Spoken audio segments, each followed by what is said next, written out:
Tommy Rex, and you're listening to today's Boondoggle. This is Matt McGachy, and you are listening to today's Boondoggle with Bailey on Domain Cleveland Radio. You are listening to today's Boondoggle with Bailey on Domain Cleveland Radio. Yes, Kato Kalin listens to this all the time. Welcome to today's Boondoggle. Now, here's your host.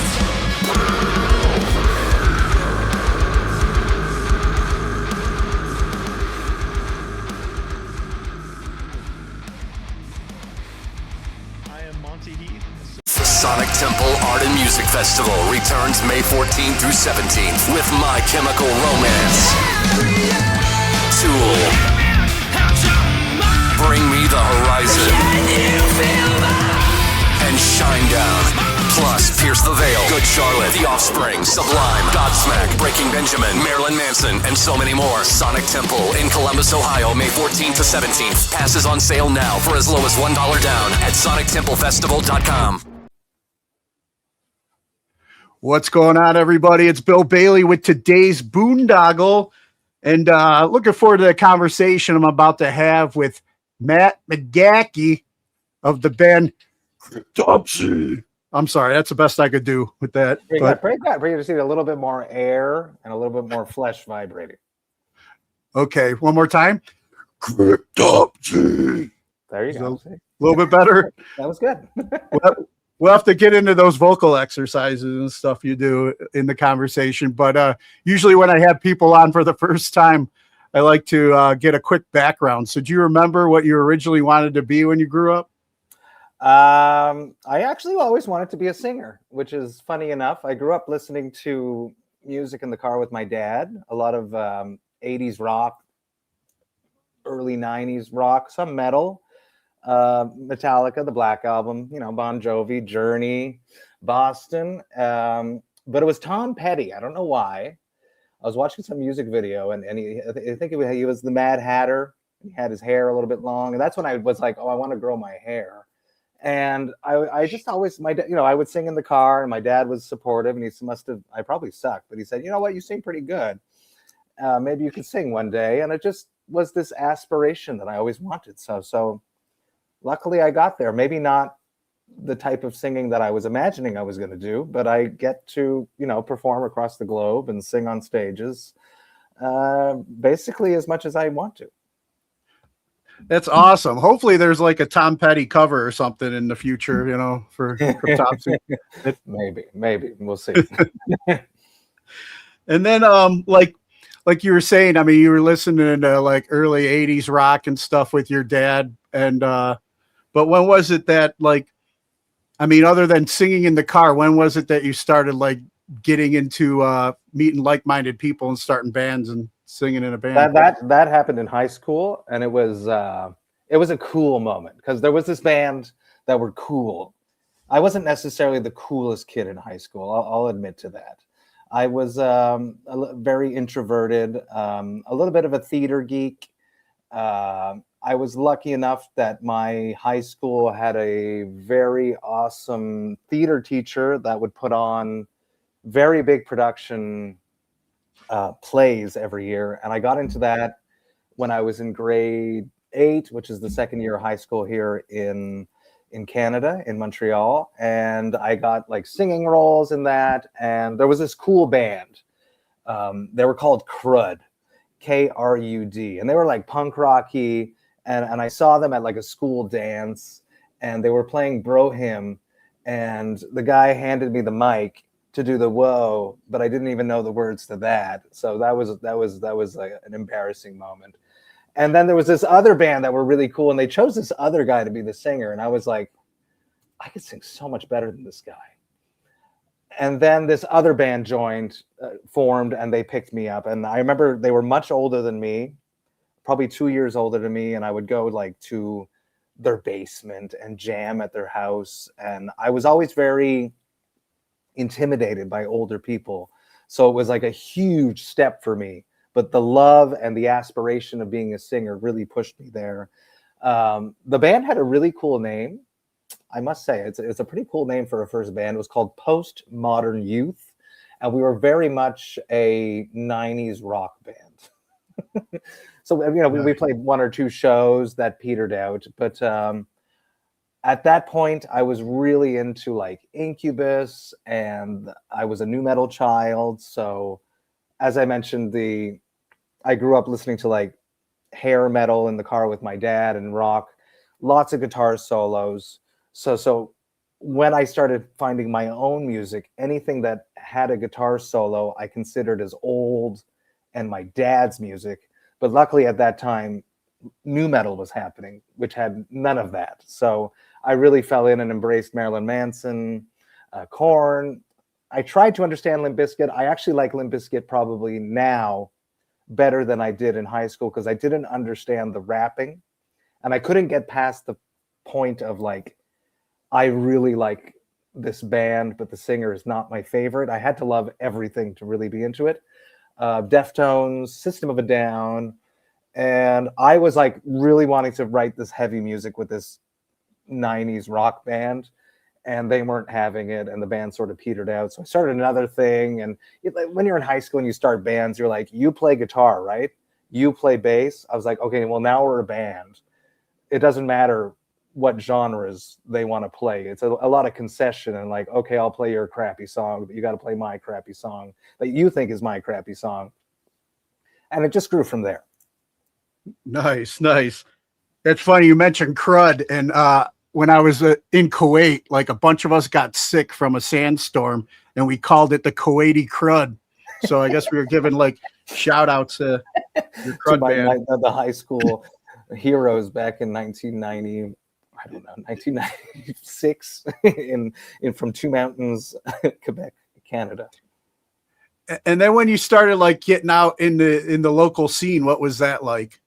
I was really lucky that my band after the 90s rock band, we played a battle of the bands, which nowadays, if anyone asks me, I say don't play battle of the bands, but I wouldn't be sitting here today if I didn't play this goddamn battle of the band. I played this battle of the bands. We won. There was this dude in the crowd. His name is Mike Marino. He's actually the nephew of Frank Marino and the Mahogany Rush. He was looking for a new singer for his new project that he was starting, a Montreal-based band, because all of my bands were based out of the suburbs outside my hometown, Two Mountains, Dermaltang now, outside of Montreal. And he was like, I had been doing nothing for a year. I was pretty bummed out, just going to school. Music was behind me, and Mike Marino, being as resourceful as he always was, somehow found my phone number and called me. Mike Marino was this guy that was so resourceful that I would be once I was in the band, I would be working at Walmart, and he would somehow call me at Walmart. This is before cell phones, like I would be like, my boss would be like, Matt, you got a phone call. I was like, what do you mean I got a phone call at Walmart? And it's Mike Marino, and he's like, hey Matt, we got band practice. Anyways, he dragged me out, gave me a shot, and I joined my first Montreal-based metal band, which was a metalcore band called 3 Mile Scream. There was a very vibrant band community in 2002, 2006 in Montreal. There was a lot of great things happening, and I really grew up learning a whole bunch of stuff from Mike Marino and all the other bands on the scene, Tantrum, Inve, Endast, transformed into Afterwards. And it was this little English community of bands that just played shows together. I became much less green that way. And I would not be here if it wasn't for Mike Marino. So shout out to him. Nice. And then, so when did Cryptopsy come together for you? 3 Mile Scream recorded with Christian Donaldson, and Chris being Chris, Christian Donaldson's the guitarist of Cryptopsy. Chris being Chris, loves to show off his newest mixes to the band. He still does it to this day. And he was showcasing the 3 Mile Scream mix to the band Cryptopsy as they were driving to a show somewhere. And Flo Mounier was like, who's this singer? What's going on with this guy? And then he met me. He saw me sing live. I remember he was a little bit drunk. And he was like, you make me think, kid. You make me think. And I knew who he was. There was this growing up in Montreal, playing all the shows in Montreal, there was a lore about Cryptopsy, about Lord Worm, about Flo Mounier and how fast he was. You can't even see his hands when he plays. I remember all these anecdotes, and I was like intimidated, and like, once again, older gentleman, intimidated. I was like, oh. Finally, he asked me, he says, Lord Worm's going to leave. We would like you to try out. And then I told him no. I said, no. 3 Mile Scream is just about to make it. I can't do that to my boys. I'm going to make it with my own band. Thank you so much. And then Mike Marino quit a few months later. And as soon as I got off the phone with Mike Marino, I picked up the phone and I called Flo back and I said, hey, you still looking for a singer? Because in my mind, Mike was the driving force behind 3 Mile Scream, which is no disrespect to the rest of the members, obviously. But Flo was luckily still looking for a singer, and I tried out, and that was that. Nice. Okay, so I'm always curious about band names. Did they ever tell you like the inspiration? Well, it's an autopsy of a crypt, right? They were Necrosis before that, and then I think for a very short period of time they were Gomorrah, which is how I got the album title As Gomorrah Burns. It was like a reference back to the history of the band. But they were Gomorrah for like one show, and then they went down to the States, I believe is the story, and on the same bill as them was another Gomorrah. So they were like, oh, damn it, we got to change the name. So they were always into weird, especially Lord Worm, Steve Thibault, that was the guitarist in the first iteration of Cryptopsy, were very into tongue-in-cheek grave humor. So they would hang out at cemeteries. Lord Worm would eat insects, not just on stage. He would do it just to shock people. So it came from there. It's like the autopsy of a cryptopsy. Nice. And then Flo drew the logo back in the day, 30 plus years ago. Well, you guys are known as the most vile band in death metal. Did they have that title before you joined, or? Yeah, they were pretty nasty. Throughout the 90s, the iteration of Cryptopsy at that point was extremely vile. Their first album was called Blasphemy Made Flesh. So they're constantly pushing the song titles, the song topics are extremely disturbing. Lord Worm has a twisted, poetic sense of lyric writing, and they were definitely dirty. The production was more dirty. So definitely, yes, I would say yes. They were always vile, disturbing, and just trying to push the buttons and push the boundaries of what can be done lyrically, sonically, speed-wise, the transitions, the groove elements. I would say yes, always one of the most vile death metal bands ever. Nice. And I was going through some of the catalog. Now I'm not sure, Len, now which which ones you've contributed to, but like Our Great Deception. That's a new track? That's a new track on this new record, yes. Yeah, okay.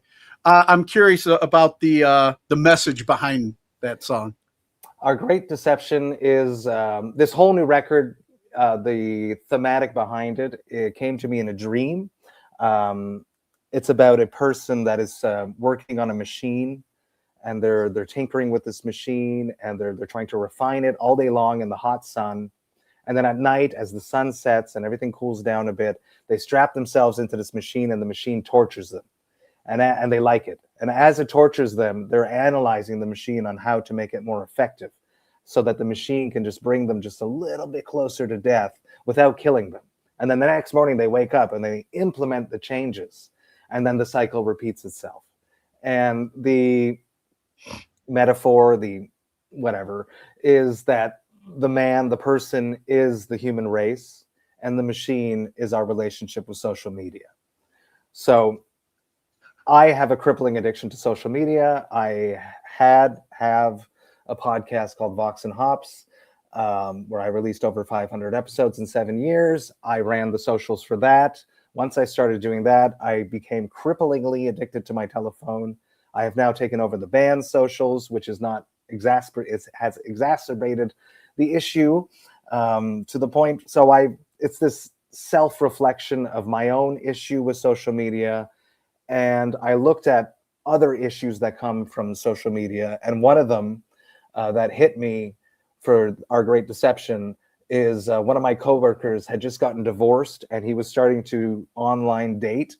So the whole song is about online dating and trying to find the perfect mate. If you reread the real lyrics with that in your mind, you'll catch it. That back in the day, you used to fall in love with a person that was within your proximity. So the pool was limited.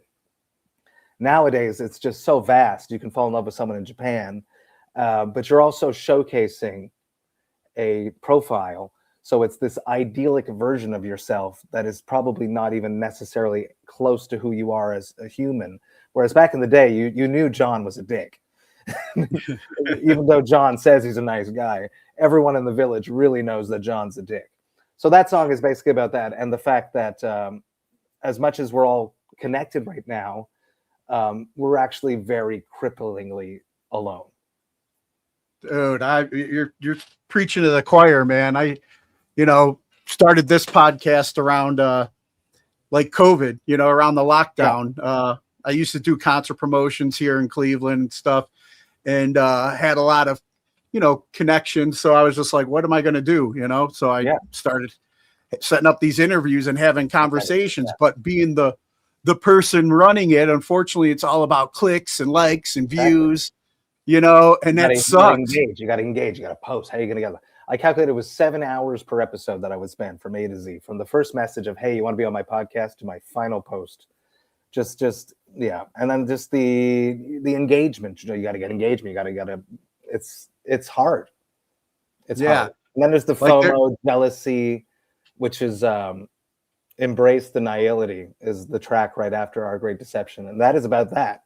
Is about the FOMO of the internet. You look at the Garza podcast, which just started probably around the same time as you started, but they blew up.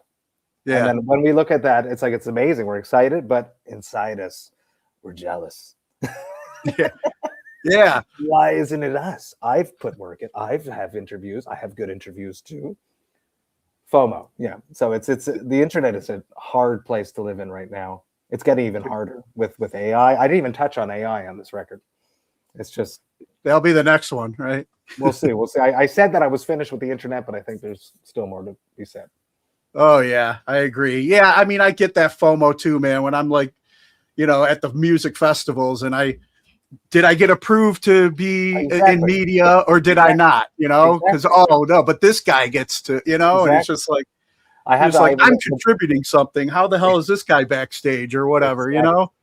I always say this, like, if I'm sitting at dinner with my friend who's in another band, and he tells me, I'm just making this up, nothing's real here. He tells me, hey, I got direct support for the next Cannibal Corpse tour. Eating supper face to face. My first reaction is happiness, pride. Same thing happens on the internet. I see my friend post that he's opening for Cannibal Corpse. My first reaction, jealousy.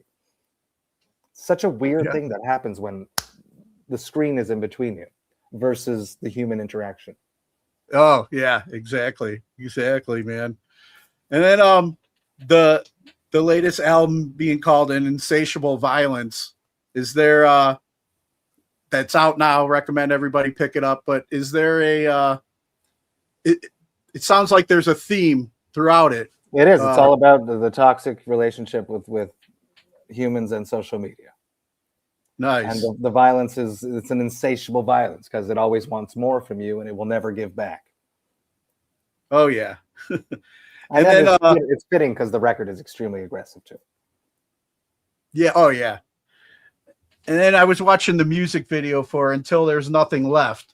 You got the worm hook and the worm bowl, and the people in the basement and all that. What's the story you're telling with that? That whole song is about catfishing. So people pretending to be someone that they are not on the internet to get something from someone.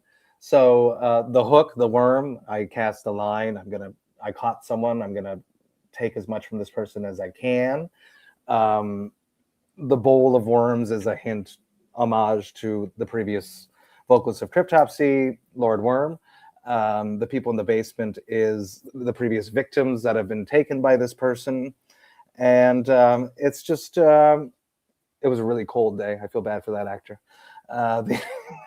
He was awesome. It's an intense track about someone that takes advantage of people and takes absolutely everything from them and then just casts them aside when there's nothing left and then starts again. Wow. It's awesome, dude. I didn't, I mean, I kind of, as you were talking and talking about the previous vocalist, I figured that the bowl was a little Easter egg homage, you know. Exactly. Same thing when we did the cover of Decibel. They were like, okay, we're sending a photographer. We would, you're going to be on the cover. And I was like, I don't want to just be a bunch of old dudes on the cover. Let's do something cool. We're always thinking about every decision that we make in Cryptopsy right now. The band's been running for over 30 years. There's been so many musicians that have contributed, performed, built up this this thing that I'm in. So we always honor the legacy on every decision that we make. So for me to hold a handful of worms on the cover of Decibel, that's us honoring the legacy of Cryptopsy, honoring Lord Worm. But we just don't want to be a legacy band. We are also extremely relevant. So this is why on the upcoming Decibel tour, which is kicking off in May, the Decibel tour is with Cryptopsy, Necrot, Fulci, and Blood Monolith. It's a wicked lineup. We are honoring the 30th anniversary of None So Vile. So probably one of our most iconic albums that came out in 1996.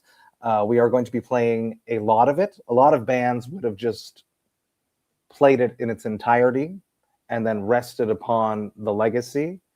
We decided to not do that. We're going to play a lot of None So Vile because it is an important album and it's a huge anniversary. But we're also going to play a lot of new material because we don't want to be just a legacy act. We want fans and the music industry and everyone to recognize that Cryptopsy is still an extremely relevant band. And that's why we made that decision. And we're going to play a lot of new material, but we're also going to play the vast majority of None So Vile. Nice. And speaking of Decibel, how was it to be inducted in the Decibel Hall of Fame? That was cool. It's not my album. So the band took it as an honor. I can't speak necessarily for myself on this. I know Flo thought it was cool. It's always an honor to win something, to be nominated for something. We won a Juno 2 years ago for As Gomorrah Burns, which is basically a Canadian Grammy Award because Canada does recognize extreme music in their ceremonies, unlike other things. And then we got nominated again this year. So we'll find out if we win again, but we're nominated alongside our very good friends in Despised Icon. So if they win, I'm excited too. Nice. And then going back to another track from the album, Malicious Needs. I was watching that music video, of course, censored. Yes, we are going to fix that very to soon. There is an uncensored version on Vimeo, but we are moving around to, before the Decibel tour, we're going to drop the uncensored version on our YouTube, and we'll just deal with the consequences. I sent the Malicious Needs, basically the song concept lyrically is my dream. It's basically someone that's fixing a machine and then tortures themselves, and the cycle repeats itself over and over again.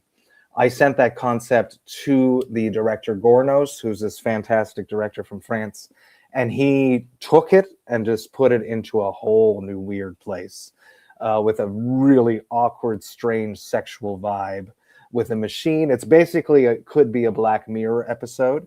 So go and check out the Vimeo version if you have not seen Malicious Needs. It has become our favorite song to play live, and it is amazing to watch the crowd's reaction when the grooves come back after the blast beats and the extremity. It's really dark and weird. We wrote that song, the main riff of that song, we wrote the very awkward, bendy riff We wrote it in a moving bandwagon. A bandwagon is basically a mini tour bus.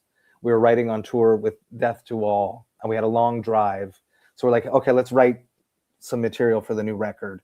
And in the moving bandwagon, which is very bumpy, Chris came up with this riff, which is very, very funny. And we sort of call it like the hangover riff because you feel very nauseating because it's very unclear as to what's happening. So that's by far one of our favorite songs to play right now. There is going to be a lot of weird, dark stuff like that on the next record because we're definitely interested in that right now. Nice. And then you mentioned the 30-year anniversary of the album None So Vile and the tour that's coming up. But I also noticed you guys will be playing the Metal and Beer Fest. Yes. In May. Yes, finally. Yes. So my podcast was called. I'm on a hiatus. My podcast was called Vox and Hops. So I would interview metal musicians, talk about their lives and music while drinking craft beer. So I love beer. It's a huge part of my identity. And I have been trying to get down there forever. So I'm extremely excited to be able to perform there and to taste a bunch of glorious nectars at the Metal and Beer Fest in Philly. It is all ages this year for the first time, so that's exciting for me because I love to see young Cryptopsy fans in a crowd. It's just going to be awesome. We have an awesome beer collab that is in the works. I just saw the label last week. It is fantastic with a very cool brewery from Atlanta. If anyone knows, they probably already figured it out, but I can't say any more than that. But it's going to be awesome. And plus Power Trip are playing after us. It's just going to be awesome. Yeah, I saw, you got Power Trip on the bill, Municipal Waste, and like Cro-Mags, just to name a few. So yeah. It's going to be a huge. I'm very excited for it. Nice. Now, have you guys have played some of the Danny Wimmer festivals before too, right? What are those? Those are all the rock, like Sonic Temple, Incarceration. No, we have not played any of those yet, but I am definitely interested in getting booked there one day, Danny, if you would like to. Yeah, I think you guys would definitely enjoy Incarceration. It's filmed at the Mansfield Reformatory where Shawshank, or that's where they hold it at. Cool. Yeah, I would love to. I always have aspirations. We just switched booking agents in the United States, so hopefully next year that could work out. Nice. Yeah, I'd love to see you guys there, and I think you would enjoy the prison. I think I would. Yes. And then, like we were talking a little bit before we came on, about me trying to do the Cryptopsy, but what's part of your like vocal exercise routine? I used to do everything and anything that I had heard was a good for your voice. I used to drink all the honey. I used to do all the warm-ups. I used to drink all the teas. I used to do a whole bunch of things. I was an adamant supporter and user of the Zen of Screaming from Melissa Cross. Since I've returned to touring after the pandemic, honestly, I have not been doing anything. I switched vocal techniques throughout the pandemic, and it's just a much more natural, relaxed delivery at this point. So what I really do, I am very quiet most of the time. That's probably the thing that I do the most. So on tour, I will not talk. I will not go to a loud bar and shout. I will not go to a loud merch area and sell merch and scream. I will go, I will hang out, but I'm quiet. That is probably the most protection that I do to my voice. I try to stay as hydrated as possible. And then about 30 minutes before the show, I will do some light humming that will build up into throat singing.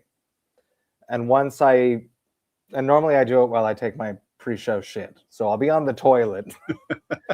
And the bathroom's always a good place to get resonance anyway. So it sounds like a song inspiration right there though too. And I hum and I build it up into like a throat singing until I feel comfortable. And then the intro starts and I jump on stage. That's it. Nice. You get to wipe first though, right? I wipe first, yes. All right, good. That's when I'm in Japan. Then we use the bidet. I think it's amazing. And then you mentioned your podcast a couple times. Like, what was the what kind of inspired you to get into the podcast world? I was listening to a lot of podcasts at that point. I don't know if it was the same for you. I listened to a lot of podcasts in 2016, 2017. The Jazz to Show, the X-Men with Doc Coyle. For like the metal music side, I listened to Mark Maron's a lot. And then I went out with my wife and we were discussing. The band was in a strange place. The band was doing okay, but there was like things happening that people were starting to venture elsewhere at that point.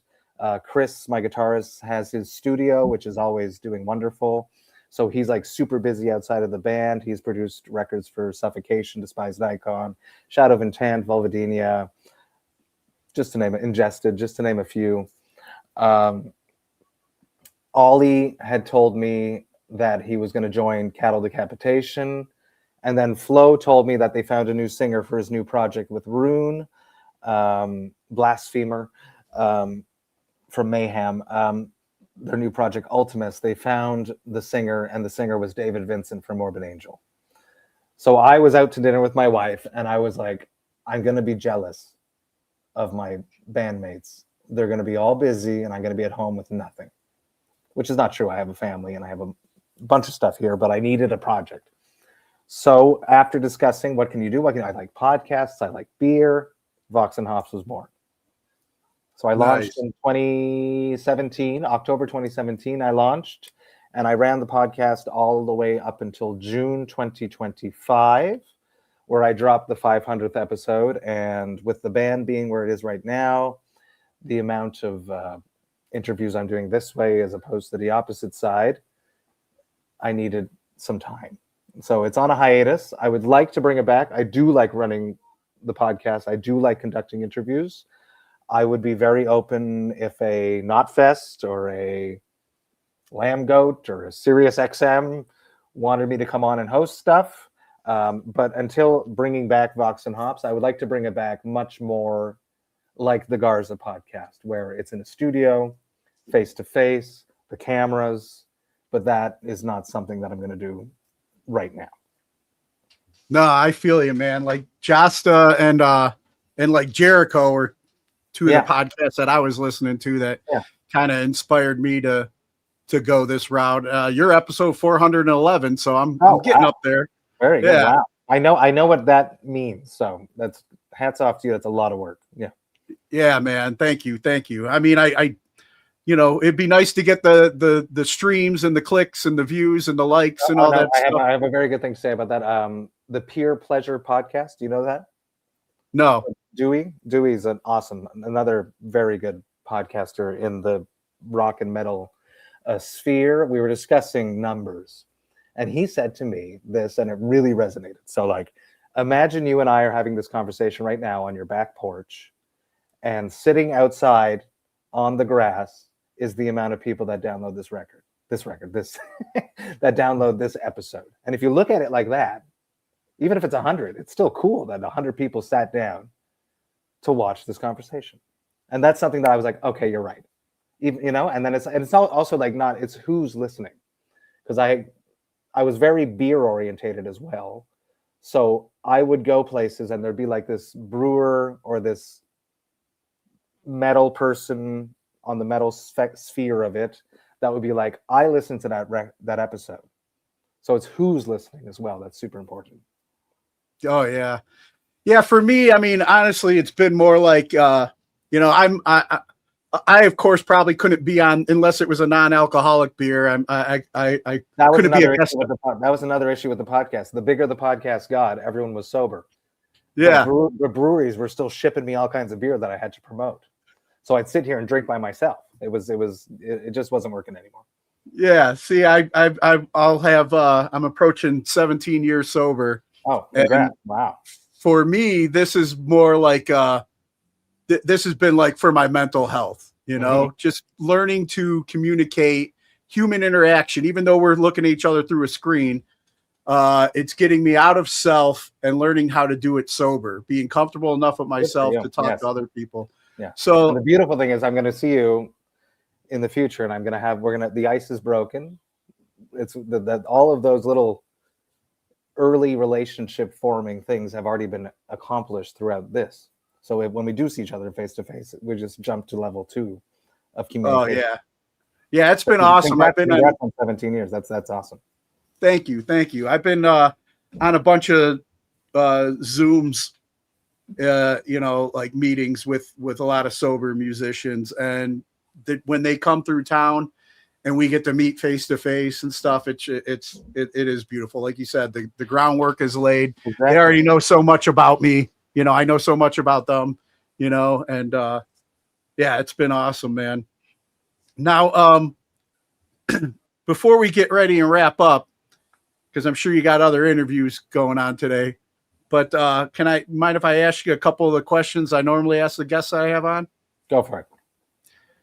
You mentioned, Bon Jovi and some of the earliest bands that you listened to back in the day, but who would you say are your top 3 artists you're checking out today? Okay, I'm on this whole thing, and the whole world is on this whole thing. They're from Quebec. I'm really into them right now. Is Angine de Poitrine. I don't know if you've seen this pass around. It's these 2 musicians, and they dress in black and white with polka dots. You got to check it out after this. One is a drummer, and they wear weird masks, and the drummer has like a long floppy nose, and the guitarist has a triangle hat, I think it is, and the guitarist plays a microtonal guitar and a bass, so it's like a double guitar, but one is a bass and one is a microtonal guitar, and he works with loops. So he's writing all the music himself with loops, and he activates the loops. It's very, I guess at the base of everything, it's very Frank Zappa. But very King Gizzard and the Lizard Wizard from Quebec. So they dropped like an EP a year ago, and they are blowing up right now. They put up this live performance on KRXP. I believe I'm saying the right abbreviation. And there's so many React videos to them right now, and they're huge right now. They're going to be huge. So I'm listening to a lot of that. Aside from that, recently I'm listening to the new Carnival, which is an Australian band that are back after a many year hiatus. I'm a big fan of their Sound Awake. I think that's the name of the record. And they have a new record that just came out called Inverses. So I've been listening to that. And then what else have I been listening to recently? Igor, which falls into that weird, strange metal experimentation DJ stuff. I listen to a lot of those 3 things, I would say. Yes. Nice. And then what class do you feel should be mandatory before kids graduate like high school today? Oof, economics, but like more than the economics, more like really planning and saving and learning how to handle your money. Because I didn't get that class, and I wish I had economics, but it wasn't the type of class that would be useful in a real life. So I wish that I had that. I'm like 42, turning 43 soon, and I feel like I'm finally getting a grasp on it myself. Dude, that's the number one answer I get whenever I ask that Really? question. Oh, cool. That Okay. and taxes, how to do your taxes and stuff. The It's worst. like they teach you how to spend and get in debt, but they don't teach you how to like get out of debt Yeah. and build wealth. Yeah. Yes, I agree. 100%. Yeah. And then who are 3 people who've inspired you and you can credit for making you the person you are today? Oof, Mike Marino, for sure. The guy that found me and plucked me out of Two Mountains obscurity and brought me into the Montreal metal scene. Flo Mounier, for bringing me into Cryptopsy and believing me all this time. And probably my dad for showing me music back in the day. Awesome. And then are there any causes or organizations that you support and encourage others to check out? That's a hard. Well, I work with young kids when I'm not screaming, so probably something with children, but nothing that I can actually talk about right now. And then speaking of young children, when you were a young child, what was your favorite toy? Oof, I was really into He-Man. I realized like I was a spoiled child. When you get older, you realize how spoiled you were, right? Yeah. I had the Castle Grayskull.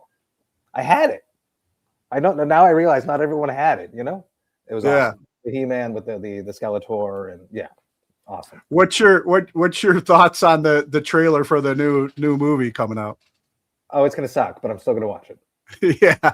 Yeah, I'm not really. Like most new movies. Yeah, exactly. And then finally, then for any fans out there that may be new to hearing about you and Cryptopsy and want to check you guys out and support you, where would you send them? Yeah. If you like extreme music, and when I say extreme music, it's something that is fast, something that changes, something that keeps you on your toes. If you like extreme drumming, the fastest drumming you can probably imagine, infectious grooves, really catchy melodies, brutal, gnarly, out of this world vocals, Cryptopsy is for you. And we're coming on tour in North America, mostly the United States, and we're hitting Toronto and Canada. But we're basically going all across the United States in May on the Decibel Tour, so you should definitely come and hang out. Cryptopsy, Necrot, Fulci, and Blood Monolith. It's a package you don't want to miss. And plus, we, for ourselves, are building the probably most impressive and spectacular stage setup that we have ever had as a band. We are including elements that we've never had before. So I'm excited to see it, which means that you should be excited to see it too. Nice. I'll have to double check to see if it's coming near Cleveland. I was also thinking about that. I'm not quite sure. I can't remember. But yeah, I definitely love to hit that. And then one last favor before I let you go. You mind cutting a promo ID for my show? Just Sure. introduce yourself. You're listening to today's Boondoggle. Today's Boondoggle. Perfect. Got it. What's up, everyone? I'm Matt McGachy from Cryptopsy, and you're listening to today's Boondoggle. Awesome. Matt, thank you so much for this conversation, man. It was great. Thank you, Bill. You were great. Yeah. Awesome. Anytime we come through Cleveland, just let Will know, and we'll guest list you. We'll take care of you, and you won't see anyone else on the guest list except for you. Awesome. Sounds good, Matt. Take Cheers. care, man. Thank you. Have a good day. Bye. All right! Listen up! Hold on to your seats. Grab your girls, grab your beers. Hey everybody, this is Charlie from Matt McGachy, and you are listening to today's Boondoggle. This is Mark Metcalf, and you are listening to today's Boondoggle with Bailey on Domain Cleveland Radio. You are listening to today's Boondoggle with Bailey on Domain Cleveland Radio. Yes, Kato Kalin listens to this all the time. Welcome to today's Boondoggle. Now here's your host.